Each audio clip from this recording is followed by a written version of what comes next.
Okay, is everybody ready for a fun little interview? I am ready. Okay, so, Bundes, why don't you first off start by introducing yourself, your position, and what you do? My name is BundesBlitz. I was the former chief of staff of ISD twice, and I am in it now as a second lieutenant. Right now, my main focus is the Reform Council, obviously. Essentially, the Reform Council now is my main task in the group, but a lot of things have happened, and I'm assuming we're going to talk about those. Yeah, of course, we'll cover all of that. The first thing that I wanted to ask you is what exactly is the Reform Council and what does it aim to achieve? The Reform Council is essentially a collection of people who represent their divisions in the group. Germanica has always had, I mean, it's had governments before, but the Reform Council kind of leans into the fact that we're very much focused on the armed forces, and the armed forces um, basically is our state, and it essentially draws from each division to get a representative. And those representatives come to the council, they give us ideas, and those ideas go straight to Irish and WinZex. Of course, the GFM. Who knows? It might stick around. It might not. I'm just waiting for Irish to get back to me, and that'll decide basically what happens. But right now, we're on a third bill for reform, and it's essentially just trying to get everyone in the group to get their ideas out, so that we can, keep the group running for as long as we can and keep it enjoyable for everyone that's in it. So, regarding the actual structure of the Reform Council itself, how do the councilors work? Who has a vote, who has a say, and who doesn't?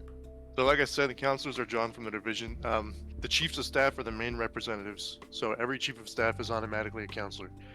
So the chiefs of staff bring in another representative. Currently, each division has two. And what each representative does is they will work in tandem with the other representative in their division, and they will come up with ideas that either for the group or thinking of their division, they will bring them to meetings or to votes by amendment. It's not just one large bill. So each bill has several amendments. I believe the biggest one was like 14 or something like that. Usually they have a few segments. But in addition to the council, there's the advisory board, who basically goes directly to the entire group and is more of a representation of like people who are even just citizens who aren't even in the armed forces but still have suggestions, and they bring their voice to the council, and then we decide, okay, is this something we actually want to look into? And if it is, then great, we just bring it to the council to the next vote. Perfect. So, speaking of propositions, what propositions from the Reform Council have passed a vote within it and then have actually been brought into law? Do you have any examples? Yeah, there's been a few, and Irish was actually very quick to put most of these like into the law book. So if you obviously go to the main Discord, there's a list of them. But I believe Irish passed about five of them at the same time. Another one was to kind of address loitering on a bigger scale. Obviously, there's a few more. I'm not going to go over every single one of them, but there's a lot of things that we still have to do and that we're going to continue to work on. Okay, perfect. So, regarding the council itself, continuing onto the trend of the council and how it works, is there a system that's currently in place that prevents you or the future chairman from abusing your own power? So right now, the limitations on the chairman, realistically, the only things I can do are draft the bills and add counselors. I mean, if you think of the position of chairman, there's not much realistically that I can do, and that's kind of the intention. Yeah. We've never really traditionally given a lot of power on the spot to people. I think GIG has always been very firm on, you have to work your way up to, you know, We were talking about propositions earlier, and now, just from your personal standpoint, what's the most unpopular reform idea that you've personally supported, and why is that? establishment of the field marshal again. And to be honest, that wasn't even really about the field marshal. It was about the basically creating support element for the GFM. Uh, and a lot of these votes, they come down to whether or not Irish or Winzex needs them or thinks they're a good idea. Because that's another thing regarding the council is gather these ideas, but ultimately it's up to them. The field marshal, Winzix and Irish didn't feel they needed one, so there's just no field marshal, and that's okay because we still got the Winzix is still going to have a support staff underneath him, but it's not going to be the field marshal. Are there any practices in EIG? Obviously, it's better than it was before, but are there any current practices in EIG that you see as corrupt, or current groups that you see as corrupt? The ability for each division to kind of wildly change its promotions, requirements for promotions. When I opened the ISD the promotion Trello, and there was like 14 requirements for promotion for like an NCO or something, and then I was looking at another division, I think it was the Air Force, and there was like 5 things that you had to do. That's, I feel like, would be a pretty big reason for people to just, okay, well, why should I be an ISD? What, realistically, if I can just get promoted for like hosting 3 events, that would probably outweigh the benefits for ISD for a lot of people, because realistically we can develop a lot of things. We can ask Irish for a lot of cool things, but we're not the real life military. If someone has a reason that they want to try something else new, then they're going to do it. Differences like that, like 5 to 14, is pretty big, and a little bit concerning in some cases. On the topic of corruption, the recent wave of people leaving, departures in EIG, like especially very prominent figures, can you like give a summary of who left, what's been going on, why did they leave, and what's your take on the whole thing?